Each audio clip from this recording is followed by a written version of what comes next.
The last time I was here, but a long time ago when I was here, there was a girl who was like, I hate my mom. And I'm like, okay.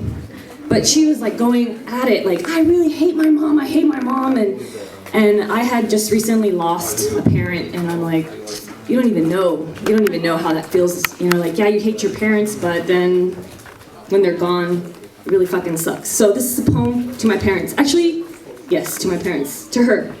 To the girl who said she hated her mom.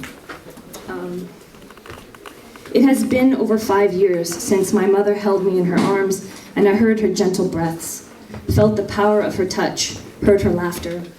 It was 5 years ago I saw my father stand against a wall, weep, deep choking sobs while listening to their song, a Willie Nelson track.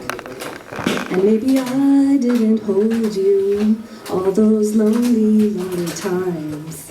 And I guess I never told you I'm so happy that you're mine. It has been over a year since I have heard my father tell me he loves me, see his deep brown eyes clouded over with sadness and cataracts, watch him shuffle and tell me he will try again tomorrow, but he didn't realize how much it would hurt, how much it all hurts.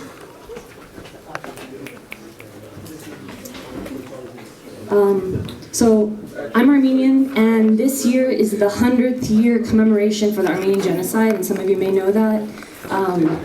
So I'm going to read two poems of while I was living in Armenia.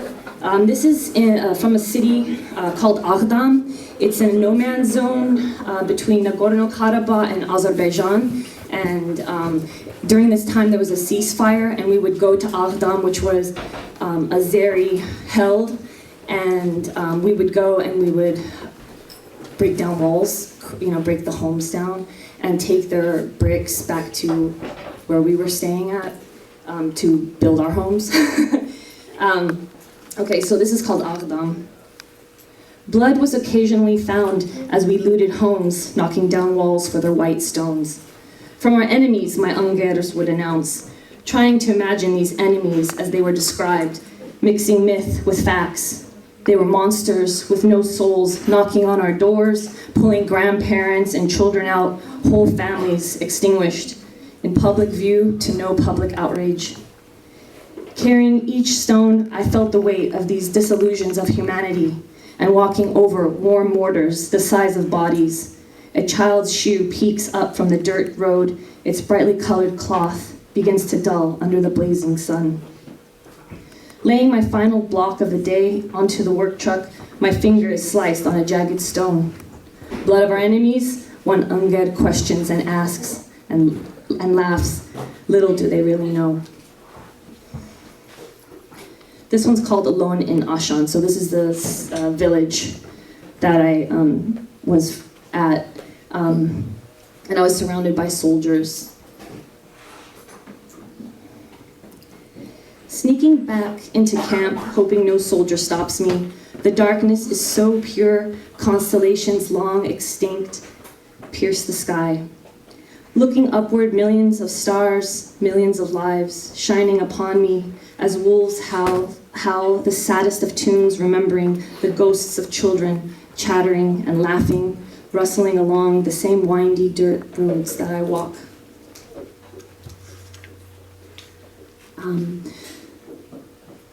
I am also a teacher, and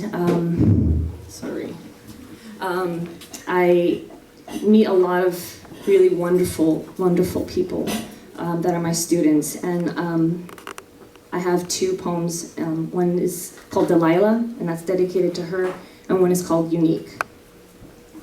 This is Delilah. My mother chose drugs over me. I didn't know it at first, why she laid in bed or the floor or be missing for days, or understand the pain in my belly, or what made it so cold. At 6, I was forced to leave, go into strangers' homes, home after home.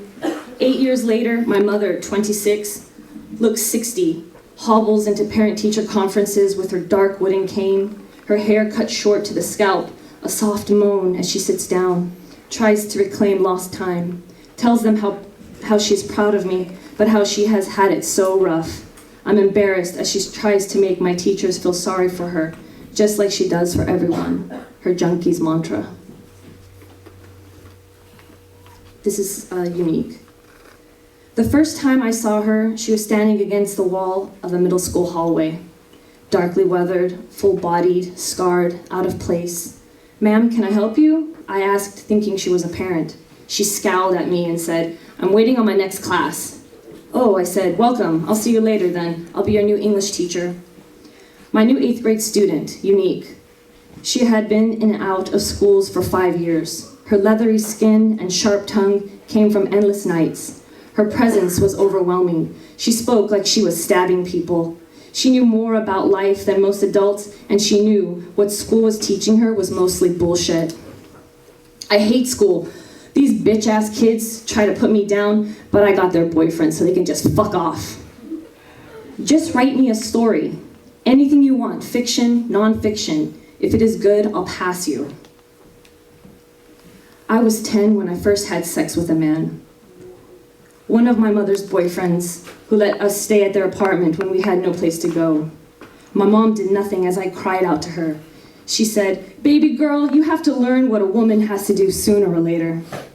My mom began to take me out more and more on cold nights, saying, "We girls have to stick together."